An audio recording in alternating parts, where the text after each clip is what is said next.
ಎಲ್ಲರಿಗೂ ನಮಸ್ಕಾರ. ಗುರೂಜಿ ಬಂದಿದ್ದಾರೆ. ಗುರೂಜಿಗೆ ಬಿಟ್ಕೊಡೋಣ. ನಮಸ್ತೆ ಗುರೂಜಿ. ನಮಸ್ತೆ ನಮಸ್ತೆ. ಸ್ವಾಗತ, ಸುಸ್ವಾಗತ. ನಮಸ್ತೆ. ನಮಸ್ತೆ ಗುರುಜಿ. ನಮಸ್ತೆ. ಸ್ವಾಗತ ಗುರೂಜಿ. ನಮಸ್ತೆ ಗುರುಜಿ. ನಮಸ್ತೆ ನಮಸ್ತೆ ನಮಸ್ತೆ. ನಮಸ್ತೆ ನಮಸ್ತೆ ನಮಸ್ತೆ. ಪ್ರಾರಂಭ ಮಾಡೋಣ. ಹಾ ಗುರೂಜಿ, ಖಂಡಿತ.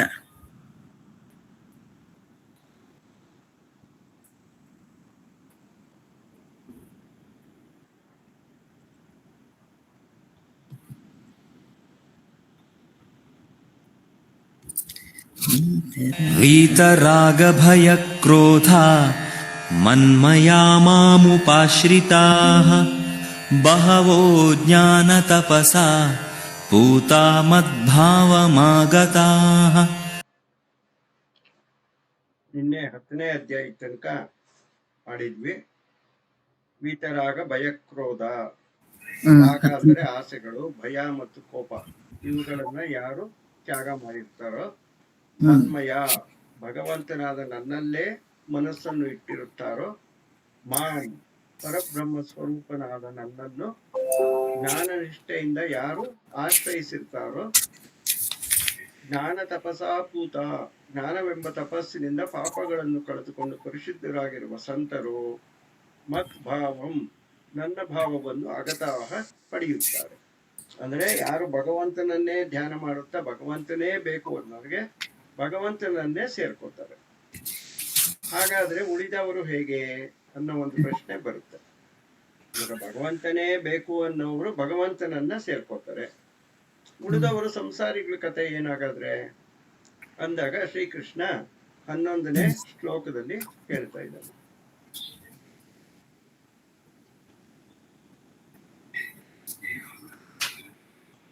ये यथा मां प्रपद्यन्ते तांस्तथैव भजाम्यहम् मम वर्त्मानुवर्तन्ते मनुष्याः पार्थ सर्वशः. ಭಗವಂತನೇ ಬೇಕು ಅಂದವರು ಭಗವಂತನನ್ನ ಸೇರ್ಕೋತಾರೆ. ಉಳಿದವರು ಯೇ ಯಥಾ ಯಾರು ಯಾವ ಪ್ರಕಾರವಾಗಿ ಯಾವ ಫಲವನ್ನು ಬಯಸುತ್ತಾ ಮಾಂ ನನ್ನನ್ನು ಪ್ರಪದ್ಯಂತೆ ಸೇರುವರೋ ತಾಂಸ್ ತಥಯೇವ ಅದೇ ಫಲಗಳನ್ನು ಭಜಾಮಿ ಅಹಂ ಅವರಿಗೆ ನಾನು ಸೇರಿಸುವೆನು.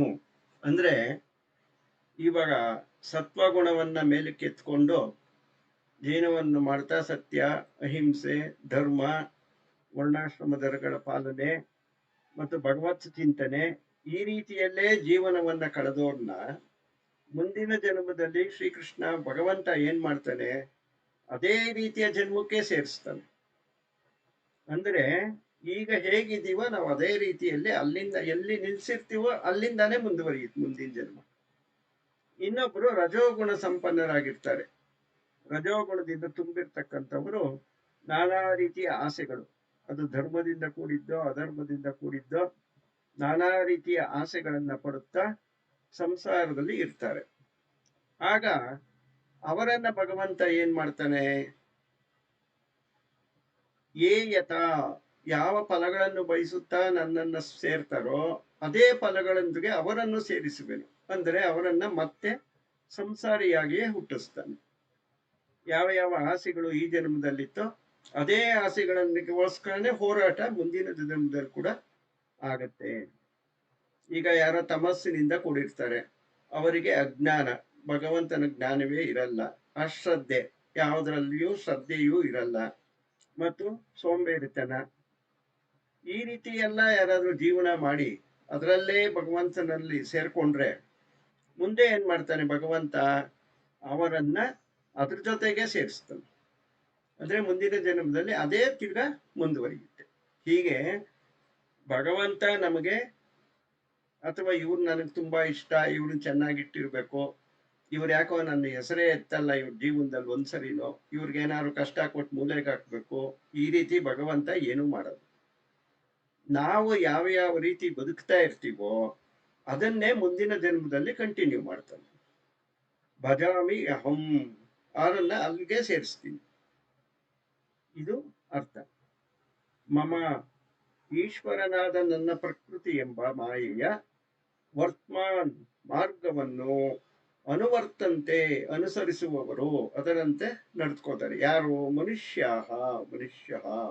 ಪಾರ್ಥ ಪಾರ್ಥ ಅರ್ಜುನ, ಎಲ್ಲ ರೀತಿಯಿಂದಲೂ ಕೂಡ ಈ ಮನುಷ್ಯನಾದವನು ಮಾಯೆಯಿಂದಲೇ ನಡೀತಾ ಇರ್ತಾನೆ. ಈ ಮೇಲೆ ಹೇಳ್ತಲ್ಲ, ನಾನು ಅವರನ್ನು ಸೇರಿಸುವೇನೋ ಅಂದ್ರೆ ಭಗವಂತನಲ್ಲ, ಒಂದು ಮಾಯೆ, ಒಂದು ವ್ಯವಸ್ಥೆ. ಆ ವ್ಯವಸ್ಥೆ ಹೇಗಿದೆಯಪ್ಪ ಅಂದ್ರೆ, ಈ ಜನ್ಮದಲ್ಲಿ ನಾವು ಏನು ಮಾಡ್ತಾ ಇರ್ತೀವೋ, ಎಲ್ಲಿಗೆ ನಮ್ಮ ಆಯುಸ್ ಮುಗಿಯುತ್ತೋ ಅದೇ ಕೆಲಸಗಳನ್ನ ಮುಂದಿನ ಜನ್ಮದಲ್ಲಿ ಮುಂದುವರಿಸ್ಕೊಂಡು ಹೋಗ್ತಾ ಇರ್ತೀವಿ.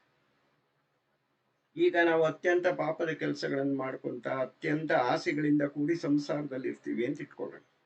ನಾವು ಭಗವಂತನ ಕಡೆಗೆ ಹೋಗ್ಬೇಕು, ನಮ್ಮಲ್ಲಿ ಶ್ರದ್ಧೆ ಬರಬೇಕು, ಮೋಕ್ಷವನ್ನು ಪಡೆಯಬೇಕೆಂಬ ಆಸೆ ಬರಬೇಕು.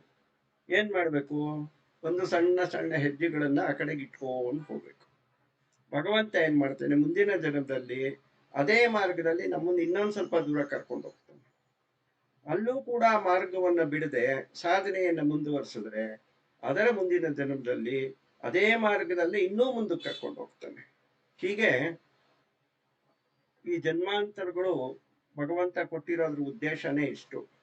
ಎಲ್ಲರೂ ಕೂಡ ಮೇಲಕ್ಕೆ ಬರಲಿ, ಎಲ್ಲರೂ ಉದ್ಧಾರವಾಗಲಿ.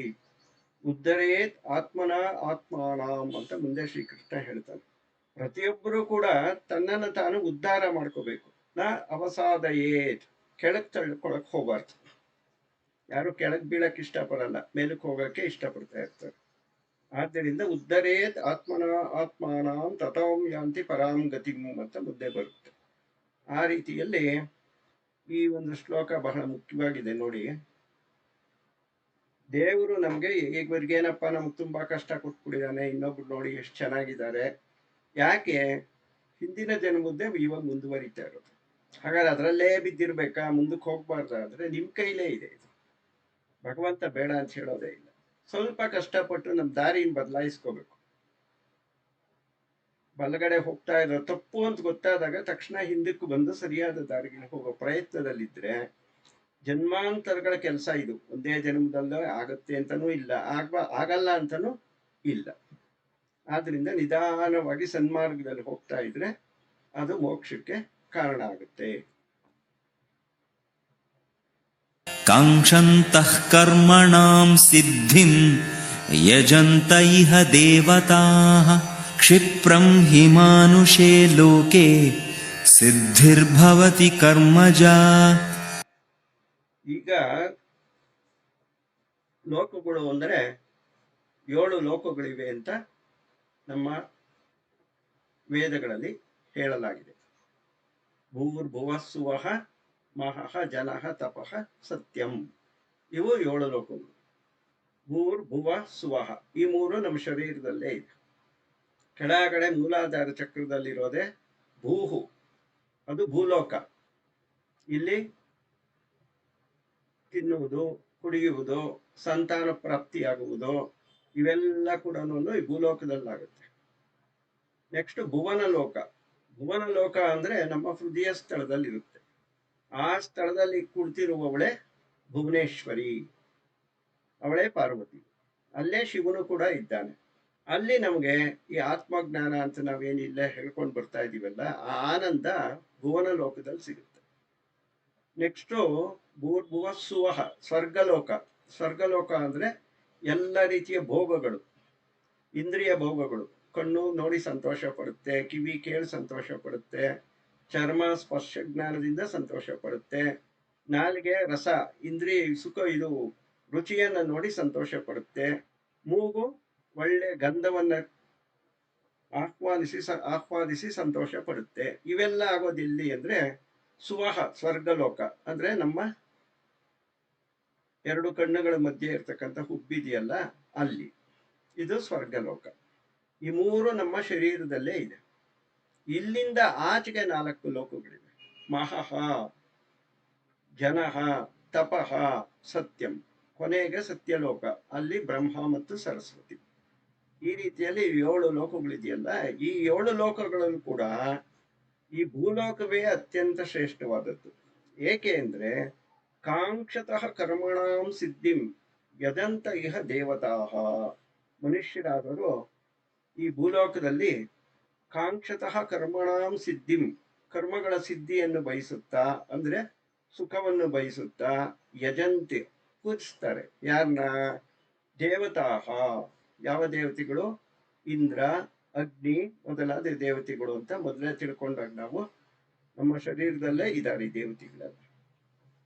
ಆಯ್ತಾ? ಮನಸ್ಸು ಇಂದ್ರ, ಕಣ್ಣು ಅಗ್ನಿ, ವಾಕ್ ಮಾತು ಅಗ್ನಿ, ಹೀಗೆ ಎಲ್ಲ ಬರುತ್ತೆ.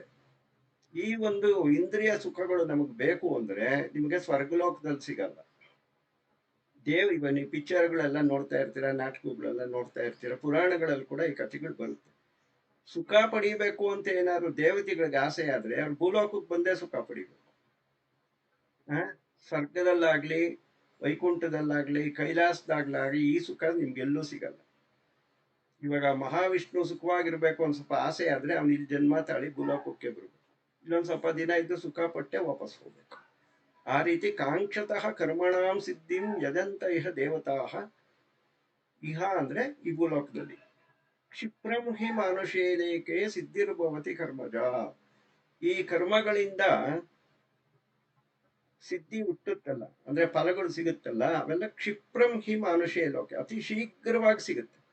ಇವಾಗ ನೀವು ಮಾವಿನ ಹಣ್ಣು ತಗೊಂಡು ತಿಂದ ತಕ್ಷಣನೇ ಸುಖ ಸಿಕ್ಕೋಗುತ್ತೆ. ಅದ್ರದ್ದು ಕಣ್ಣಿನಿಂದ ಏನನ್ನಾದ್ರೂ, ಇವಾಗ ಯಾವ್ದೋ ನಿಮ್ಗೆ ಜೋಗ್ ಫಾಲ್ಸ್ ಹತ್ರ ಇರುತ್ತೆ, ಹೋಗ್ತೀರಾ, ನೋಡ್ತೀರಾ, ಕಣ್ಣಿಂದ ನೋಡಿದ ತಕ್ಷಣ ಆ ಸುಖ ಸಿಕ್ಕೋಗುತ್ತೆ. ಅದೇ ಸ್ವರ್ಗದಲ್ಲಿ ನಿಮ್ಗೆ ಆ ರೀತಿ ಸುಖ ಸಿಗಲ್ಲ. ನರಕದಲ್ಲಿ ದುಃಖವೂ ಇಲ್ಲ, ಸ್ವರ್ಗದಲ್ಲಿ ಸುಖವೂ ಇಲ್ಲ, ಎಲ್ಲ ಇರೋದು ಕೂಡ ಭೂಲೋಕದಲ್ಲೇ. ಕ್ಷಿಪ್ರಂ ಅತ್ಯಂತ ಶೀಘ್ರವಾಗಿ ಮಾನುಷೇ ಲೋಕೆ ಸಿದ್ಧಿಂ, ಫಲಗಳು ಸಿಗುತ್ತೆ ಅಂತ ಶ್ರೀಕೃಷ್ಣ ಈ ಒಂದು ಮನುಷ್ಯ ಜನ್ಮ ಮತ್ತು ಭೂಲೋಕದ ಮಹತ್ವವನ್ನ ನಮಗೆ ತಿಳಿಸ್ಕೊಡ್ತಾ ಇದ್ದಾನೆ. ಚಾತುರ್ವರ್ಣ್ಯಂ ಮಯಾ ಸೃಷ್ಟಂ ಗುಣಕರ್ಮ ವಿಭಾಗಶಃ ತಸ್ಯ ಕರ್ತಾರಮಪಿ ಮಾಂ ವಿದ್ಯ ಕರ್ತಾರಮವ್ಯಯಂ. ಇಲ್ಲಿ ಹಿಂದೆ ಹೇಳಿದಾಗೆ ಈ ಭೂಲೋಕದಲ್ಲಿ ಮತ್ತು ಈ ಮನುಷ್ಯ ಜನ್ಮದಲ್ಲಿ ಮಾತ್ರ ಸುಖ. ನಾವೊಂದು ಆನೆಯಾಗಿ ಹುಟ್ಟಿದ್ರೆ ನಮಗ್ ಸುಖ ಸಿಗಲ್ಲ, ಒಂದು ಹುಲಿಯಾಗಿ ಹುಟ್ಟಿರೋರ್ಗೂ ಸುಖ ಸಿಗಲ್ಲ. ಮನುಷ್ಯನಿಗೆ ಮಾತ್ರ ಎಲ್ಲ. ಅದರಿಂದನೇ ಇದನ್ನ ಪುರಾ ಒಂದು ಮೆಟ್ರೋಪಾಲಿಟನ್ ಸಿಟಿ ಅಂತ ನಾವು ಮೊದಲೇನೆ ತಿಳ್ಕೊಂಡಿದ್ದೀವಿ. ಈ ಒಂದು ಶರೀರವನ್ನು ಸೃಷ್ಟಿ ಮಾಡಿ ಈ ಭೂಲೋಕದಲ್ಲಿಟ್ಟು ಅದನ್ನ ಜೀವ ಸ್ವರೂಪದಲ್ಲಿ ಪ್ರವೇಶ ಮಾಡಿದಾಗ ಎಲ್ಲ ಸುಖವೂ ಇಲ್ಲೇ ಸಿಗೋದು. ಈ ಒಂದು ದೇಹ ಇದೆಯಲ್ಲ, ಇದು ಕ್ಷತಃ ಅಂತ ಕರೀತಾರೆ. ಕ್ಷತಃ ಅಂದ್ರೆ ನಾಶವಾಗೋ ಸ್ವಭಾವ ಉಳ್ಳದ್ದು. ಇವಾಗ ರಕ್ತ, ಮಾಂಸ, ಮೂಳೆ ಇದರಿಂದ ಮಾಡದಿರ ದೇವರನ್ನ ಕಬ್ಬುಣದಲ್ಲಿ ನಮ್ಮನ್ನು ಮಾಡ್ಬಿಟ್ಟಿದ್ದಿದ್ರೆ ಒಂದ್ 2000 ವರ್ಷನೋ 3000 ವರ್ಷನೋ 20,000 ವರ್ಷನೋ ಬದುಕಿರ್ಬೋದಾಗಿತ್ತಲ್ಲ. ಆದ್ರೆ ಭಗವಂತ ಹಾಗೆ ಮಾಡ್ಲಿಲ್ಲ. ನಮ್ಮನ್ನ ಕ್ಷತಃ ಅಂದ್ರೆ ಒಂದು ಕತ್ತಿ ತಗೊಂಡು ಹೊಡೆದ್ರೆ, ಕತ್ತರಿಸಿದ್ರೆ ಸತ್ತೋಗ್ತೀವಿ. ಯಾವ್ದಾದ್ರು ಕಾಯಿಲೆ ಬಂದ್ರೆ ಸತ್ತೋಗ್ತೀವಿ, ಆಯುಸ್ ಮುಗಿದ್ರೆ ಸತ್ತೋಗ್ತೀವಿ, ಇನ್ಯಾರಾದ್ರೂ ಬಂದು ತಲೆ ಮೇಲೆ ಕೋಲಲ್ಲಿ ಹೊಡೆದ್ರೆ ಸತ್ತೋಗ್ತೀವಿ. ಈಗ ಕ್ಷತಯತಿ, ಈ ಶರೀರ ನಾಶವಾಗುವ ಸ್ವಭಾವ ಉಳ್ಳದ್ದು.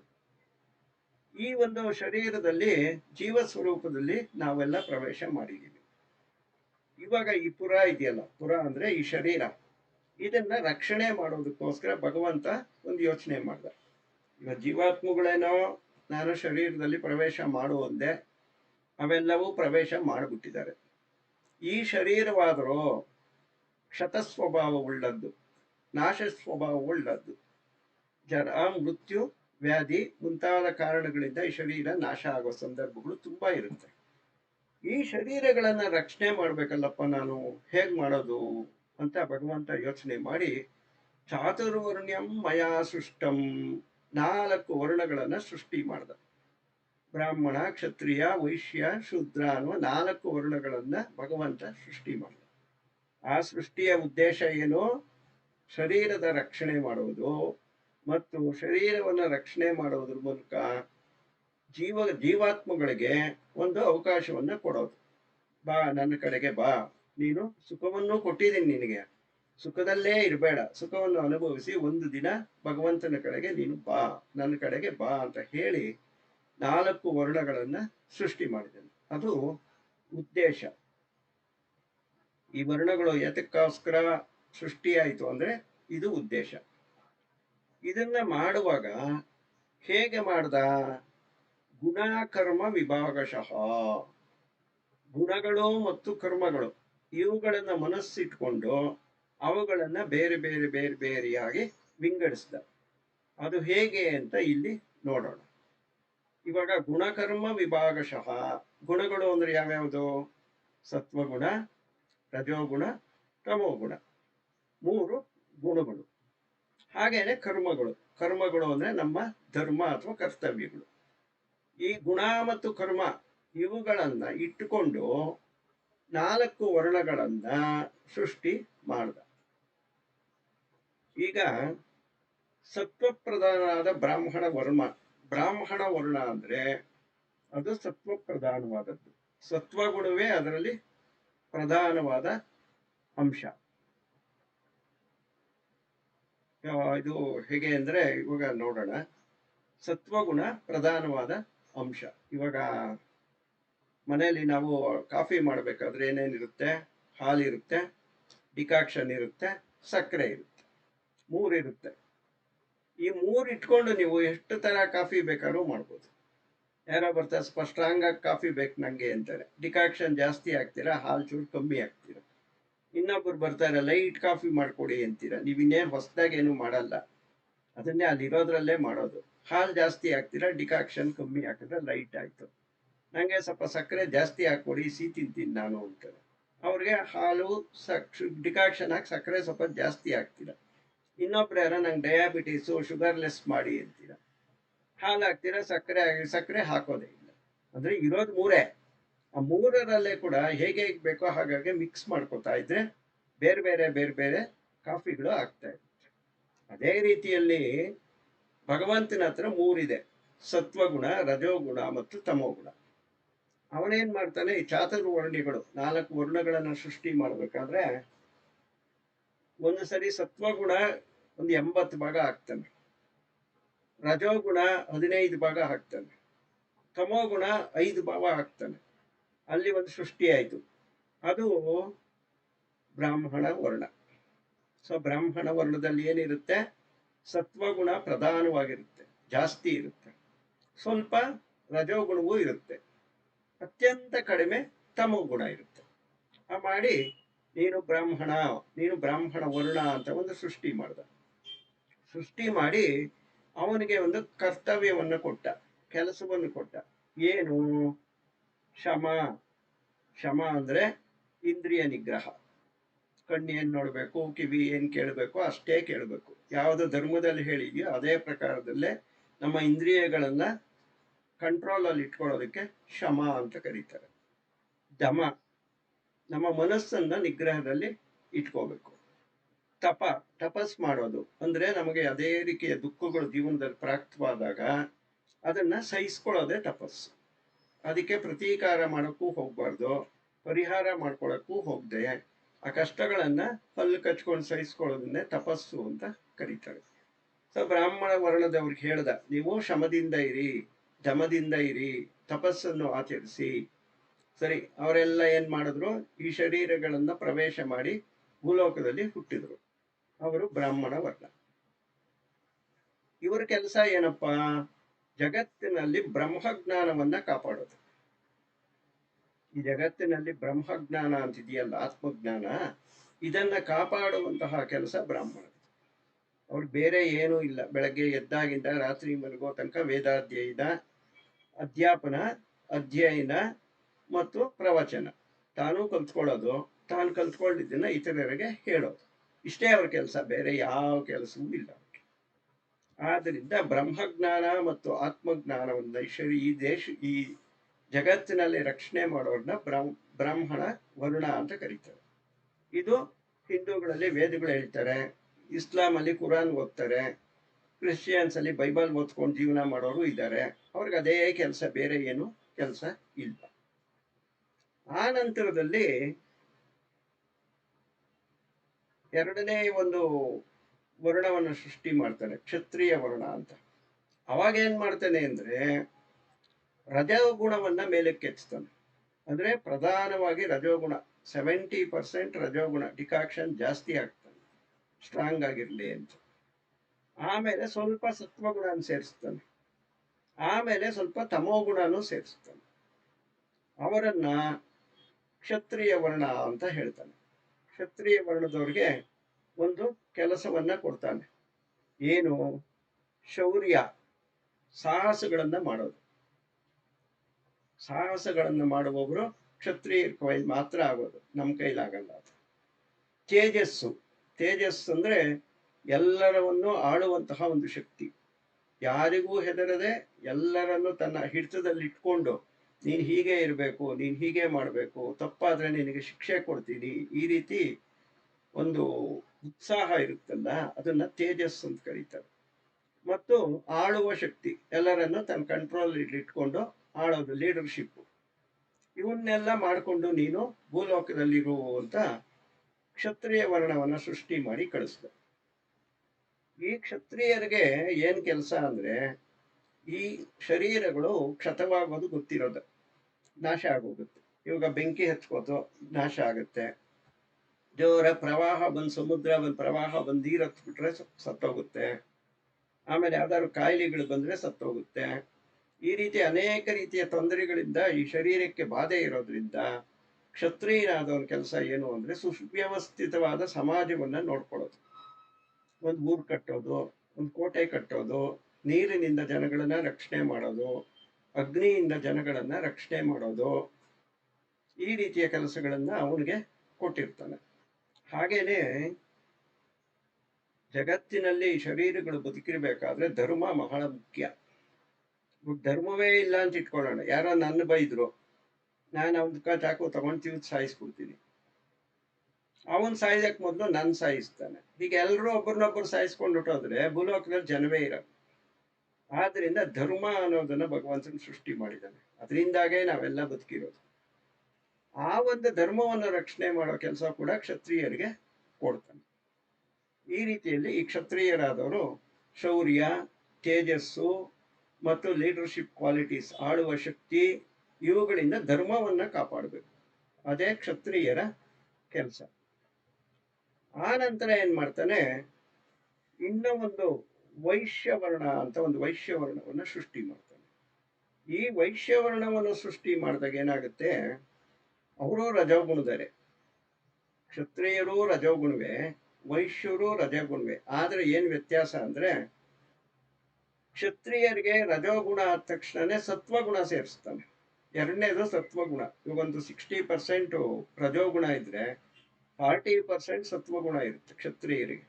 ಯಾಕೆಂದ್ರೆ ಅವರು ಧರ್ಮಿಷ್ಠರಾಗಿರ್ಲಿ, ಧರ್ಮದಿಂದ ಪರಿಪಾಲನೆ ಮಾಡ್ಲಿ ಅಂತ ಮಾಡಿರ್ತಾನೆ. ಮೂರನೇದು ತಮಸ್ಸು. ಈ ವೈಶ್ಯರಿಗೆ ಏನ್ ಮಾಡ್ತಾನೆ, ರಜೋಗುಣ ಒಂದು 60%, 30% ತಮೋಗುಣ ಸೇರಿಸ್ಬೋದು. ಸತ್ವಗುಣ ಬರೀ 10% ಸೇರಿಸ್ತಾನೆ. ಹಾಗಾಗ್ಬಿಟ್ಟು ಅವರು ವೈಶ್ಯ ವರ್ಣವನ್ನ ಸೃಷ್ಟಿ ಮಾಡ್ತಾನೆ. ಈ ವೈಶ್ಯ ವರ್ಣದವ್ರಿಗೆ ಏನ್ ಕೆಲಸ ಕೊಡ್ತಾನೆ ಭಗವಂತ ಅಂದ್ರೆ, ಈಗ ನಮ್ಮ ಶರೀರ ಬದುಕಿರ್ಬೇಕಾದ್ರೆ ನಮ್ಮಲ್ಲಿ ಒಂದು ಅಗ್ನಿ ಇದೆ. ಆ ಅಗ್ನಿ ನಮ್ಮಲ್ಲಿ ಉರಿತಾ ಇದೆ, ಬೆಂಕಿ ಅದು. ಆ ಬೆಂಕಿ ಉರಿತಾ ಇದೆ. ಇವಾಗ ನೀವು ಕ್ಲಾಸ್ ಎಲ್ಲ ಮುಗಿದು ಯಾವಾಗಾರು ಮನೇಲಿ ಫ್ರೀ ಆಗಿದ್ದಾಗ ಎರಡೂ ಕಿವಿಗಳನ್ನ ಈಗ ಮುಚ್ಕೊಂಬಿಡಿ, ಅಥವಾ ಇವಾಗ್ಲೇ ಮಾಡಿ, ತೊಂದರೆ ಇಲ್ಲ. ಎರಡು ಬೆರಳುಗಳಿಂದ ಕಿವಿಗಳನ್ನ ಭದ್ರವಾಗಿ ಮುಚ್ಕೊಳ್ಳಿ. ಈಗ ನೀವು ಕಿವಿಯಿಂದ ಬೆರಳುಗಳನ್ನ ತೆಗೆದು ನೋಡಿ, ಒಳಗಡೆ ಒಂದು ಬೆಂಕಿ ಉರಿತಾ ಇರೋದು ನಿಮಗೆ ಕೇಳಿಸುತ್ತೆ.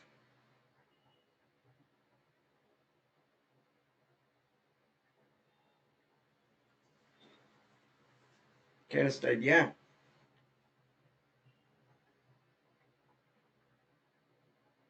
ಕೇಳಿಸುತ್ತಾ? ಜೋರಾಗಿ ಮುಚ್ಕೋಬೇಕು, ಪೂರ್ತಿ ಏನು ಗ್ಯಾಪ್ ಬಿಡಬಾರ್ದು. ಬೆರಳುಗಳಿಂದ ಪೂರ್ತಿ ಕಿವಿಯನ್ನು ಮುಚ್ಕೊಂಡಾಗ ಒಳಗಡೆ ಬರೋಂತ ಒಂದು ಬೆಂಕಿ ಉರಿತಾ ಇರೋದು ಕೇಳಿಸುತ್ತೆ. ಎಲ್ಲಿವರೆಗೂ ಉರಿಯುತ್ತಿದೋ, ನಾವು ಜೀವಂತವಾಗಿರುವ ತನಕ ಮಾತ್ರ ಉರಿಯುತ್ತೆ. ಈ ಏನು ಇದೆಯಲ್ಲ, ಇದನ್ನ ವೈಶ್ವಾನರಾಗ್ನಿ ಅಂತ ಕರೀತಾರೆ. ವೈಶ್ವಾನರಹ, ಈ ಒಂದು ಅಗ್ನಿನೇ ನಮ್ಮಲ್ಲಿ ಪ್ರಾಣಶಕ್ತಿಯನ್ನ ಉತ್ಪತ್ತಿ ಮಾಡೋದು. ಇವಾಗ ನಾವು ಅನ್ನ ತಿಂತೀವಿ, ನೀರು ಕುಡಿತೀವಿ, ಜ್ಯೂಸ್ ಕುಡಿತೀವಿ, ಇವುಗಳನ್ನೆಲ್ಲ ಪ್ರಾಣಶಕ್ತಿಯನ್ನಾಗಿ ಕನ್ವರ್ಟ್ ಮಾಡುತ್ತಲ್ಲ ಆ ಅಗ್ನಿಯೇ ವೈಶ್ವಾನರ ಅಗ್ನಿ. ಆ ವೈಶ್ವಾನರನಿಗೆ ಆಹಾರ ಯಾವುದು? ಅಕ್ಕಿ, ಬೇಳೆ, ರಾಗಿ, ಗೋಧಿ, ನಾವು ತಿನ್ನುವಂತಹ ಪದಾರ್ಥಗಳು. ಆದ್ರಿಂದ ಈ ವೈಶ್ಯನನ್ನ ಸೃಷ್ಟಿ ಮಾಡಿ ಹೇಳ್ತಾನೆ, ನೋಡಪ್ಪ ನೀನು ವೈಶ್ವಾನರ ಅಗ್ನಿ ಅಂತ ಇದೆ ಈ ಶರೀರದಲ್ಲಿ, ಅದನ್ನ ನೀನ್ ರಕ್ಷಣೆ ಮಾಡೋದು ನಿನ್ ಕೆಲಸ. ಅಂದ್ರೆ ಏನ್ ಮಾಡ್ಬೇಕು? ವೈಶ್ಯನಾದವನು ಸದಾ ಕಾಲ ವ್ಯವಸಾಯದಲ್ಲಿ ತೊಡಗಿರ್ಬೇಕು, ಕೃಷಿಯಲ್ಲಿ ಜನರಿಗೆ ಬೇಕಾದ ದವಸ ಧಾನ್ಯಗಳನ್ನ ಬೆಳೀತಾ ಇರ್ಬೇಕು. ಮತ್ತು ಪಶುಸಂಗೋಪನೆ, ಹಸುಗಳನ್ನ ಸಾಕ್ಬೇಕು, ಹಾಲನ್ನ ಕೊಡಬೇಕು. ಈ ರೀತಿ ಎಲ್ಲ ಕೆಲಸಗಳನ್ನು ಮಾಡಿ ನೀನು ಈ ವೈಶ್ವಾನರಾಜ್ಞಿಯನ್ನ ರಕ್ಷಣೆ ಮಾಡು ಅಂತ ಕಳಿಸ್ತಾನೆ. ಅವರು ವೈಶ್ಯವರ್ಣ. ಈಗ 4ನೇ ಒಂದು ವರ್ಣವನ್ನ ಸೃಷ್ಟಿ ಮಾಡ್ತಾನೆ ಭಗವಂತ. ಅದು ಶೂದ್ರ ವರ್ಣ. ಶುಶ್ರೂಷಯತೆಯೇ ಇತಿ ಶೂದ್ರ. ಶೂದ್ರ ಅಂದ್ರೆ ಏನು? ಶುಶ್ರೂಷೆ ಮಾಡೋನು, ಸೇವೆ ಮಾಡೋನು ಅಂತ ಅರ್ಥ. ಈಗ ಬ್ರಾಹ್ಮಣರನ್ನ ಸೃಷ್ಟಿ ಮಾಡ್ದ, ಒಬ್ಬ ಬ್ರಾಹ್ಮಣನನ್ನ ಸೃಷ್ಟಿ ಮಾಡ್ದ. ಅವನು ಯಜ್ಞ ಮಾಡಬೇಕು, ಯಾಗ ಮಾಡಬೇಕು, ವೇದಾಧ್ಯಯನವನ್ನ ಮಾಡಬೇಕು. ಇವೆಲ್ಲ ಮಾಡ್ಬೇಕಾದ್ರೆ ಅವ್ರಿಗೊಬ್ರು ಅಸಿಸ್ಟೆಂಟ್ಗಳು ಬೇಕಾಗ್ತಾರೆ. ಯಾರು ಒಬ್ಬರೇ ಕೂತ್ಕೊಂಡು ಎಲ್ಲಾ ಕೆಲಸನೂ ಮಾಡ್ಕೊಡಕ್ಕಾಗಲ್ಲ. ಹೀಗೇನೆ ಒಬ್ಬ ರಾಜನ ಸೃಷ್ಟಿ ಮಾಡ್ಬಿಟ್ಟ, ಆಯ್ತು ಏನ್ ಮಾಡ್ಬೇಕು? ಅವನಿಗೊಬ್ಬ ಮಂತ್ರಿ ಬೇಕು, ಅವನಿಗೊಬ್ಬ ಸೈನ್ಯಾಧಿಪತಿ ಬೇಕು, ಅವನಿಗೆ ಸೈನಿಕರು ಬೇಕು, ಮನೆಯಲ್ಲಿ ಆಳು ಕಾಳುಗಳು ಬೇಕು, ಬೇಕಲ್ಲ. ಇಲ್ಲೇ ರಾಜನ ಏನ್ ಮಾಡ್ತಾನೆ? ಏನು ಮಾಡಕ್ಕಾಗಲ್ಲ. ಬ್ರಾಹ್ಮಣನೂ ಏನು ಮಾಡಕ್ಕಾಗಲ್ಲ, ರಾಜನೂ ಏನು ಮಾಡಕ್ಕಾಗಲ್ಲ.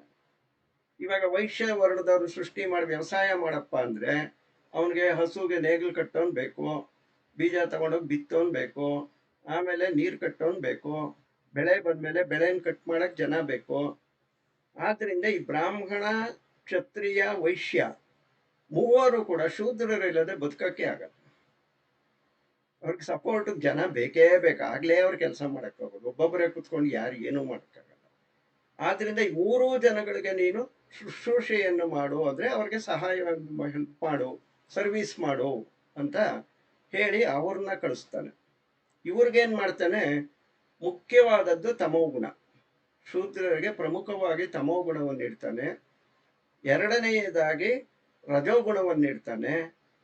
ಸತ್ವಗುಣ ಮಾತ್ರ ಸ್ವಲ್ಪ ಎಲ್ಲ 3%, 5% ಒಂದ್ ಸ್ವಲ್ಪ ಕೊಟ್ಟಿರ್ತಾನೆ.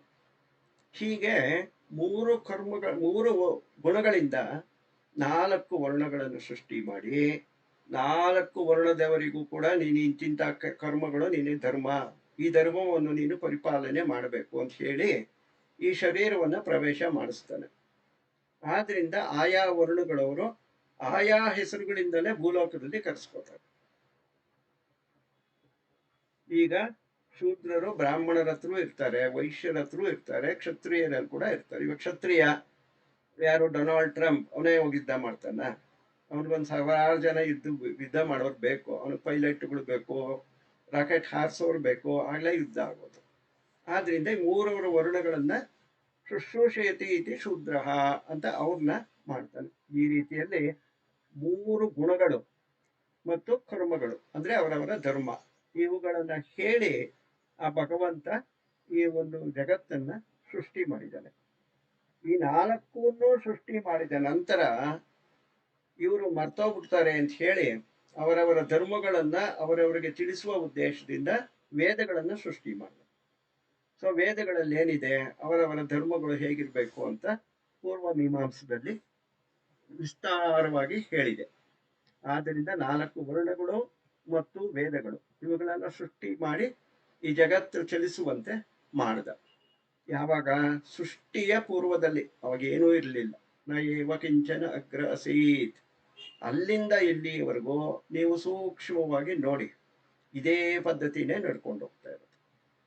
ಅದು ಹಿಂದೂ ಧರ್ಮ ಆಗ್ಬೋದು, ಕ್ರಿಶ್ಚಿಯನ್ ಧರ್ಮ ಆಗ್ಬೋದು, ಇಸ್ಲಾಂ ಧರ್ಮ ಆಗ್ಬೋದು, ಅಮೆರಿಕ ಆಗ್ಬೋದು, ಜಪಾನ್ ಆಗ್ಬೋದು, ಜರ್ಮನಿ ಆಗ್ಬೋದು, ಅಂಡಮಾನ್ ನಿಕೋಬಾರ್ ಎಲ್ಲಾದ್ರೂ ಹೋಗಿ ಇಷ್ಟೇ ಇರೋದು ಜಗತ್ತು. ಆದ್ರೆ ಅವರವ್ರ ಹೆಸರುಗಳು ಬೇರೆ ಇಟ್ಕೋತಾರೆ, ಅವರವ್ರ ಸಂಪ್ರದಾಯಗಳು ಬೇರೆ ಬೇರೆ ಇಟ್ಕೋತಾರೆ, ಅವರವ್ರ ರೀತಿ ನೀತಿಗಳು ಬೇರೆ ಬೇರೆಯಾಗಿ ಇಟ್ಕೋತಾರೆ. ತಸ್ಯ ಕರ್ತಾರಂ ಅಪಿ ಮಾಂ ವಿದ್ಯೆ ಅಕರ್ತಾರಾಂ ಅವ್ಯಯಂ. ಈಗ ಕರ್ಮಗಳನ್ನು ಮಾಡಿದರೆ ಕರ್ತೃತ್ವ ಭಾವ ಮತ್ತು ಭೋಕ್ತೃತ್ವ ಭಾವ ಬರುತ್ತೆ. ನಾನು ಕರ್ಮವನ್ನು ಮಾಡಿದ್ರೆ ಇದು ನಾನು ಮಾಡಿದೆ, ಇದನ್ನ ನಾನು ಮಾಡಿದೆ ಅಂತ ಬರುತ್ತೆ. ಹಾಗಾದ್ರೆ ಭಗವಂತನಿಗೂ ನಾನು ಅಹಂಕಾರ ಬಂದಿದ್ಯಾ? ನೋಡೋ, ಚಾತುರ್ವರ್ಣಗಳನ್ನ ನಾನೇ ಸೃಷ್ಟಿ ಮಾಡಿದ್ದೀನಿ, ಅದರಿಂದ ನನ್ನಲ್ಲೇ ಕರ್ತೃತ್ವ ಭಾವ ಬಂದಿದ್ಯಾ ಅಂದರೆ ಇಲ್ಲ, ನನ್ನಲ್ಲಿ ಬಂದಿಲ್ಲ. ಯಾಕೆ ಅಂದ್ರೆ ನಾನು ಆತ್ಮಸ್ವರೂಪದಲ್ಲಿ ನಿಂತು ಸ್ಥಿತಪ್ರಜ್ಞನಾಗಿ ಜಗತ್ತನ್ನ ಸೃಷ್ಟಿ ಮಾಡಿದ್ದೀನಿ. ಅದೇ ರೀತಿಯಲ್ಲಿ ನೀವು ಕೂಡ ನಿಮ್ಮ ಧರ್ಮಗಳನ್ನು ಪರಿಪಾಲನೆ ಮಾಡುವಾಗ ನಾನು ಎನ್ನುವ ಅಹಂಕಾರವನ್ನು ಬಿಟ್ಟು ಕರ್ತವ್ಯ ದೃಷ್ಟಿಯಿಂದ ಸ್ಥಿತಪ್ರಜ್ಞೆಯಿಂದ ಕರ್ಮ ಮಾಡಿ. ಅವಾಗ ನಾನು ಹೇಗಿರ್ತೀನೋ ನೀವು ಹಾಗೆ ಇರ್ತೀರ. ಮಾಂ ಪ್ರಪದ್ಯಂತೆ, ನನ್ನನ್ನೇ ಹೊಂದುತ್ತೀರಾ ಅಂತ ಭಗವಂತ ಹೇಳ್ತಾ ಇದ್ದಾರೆ.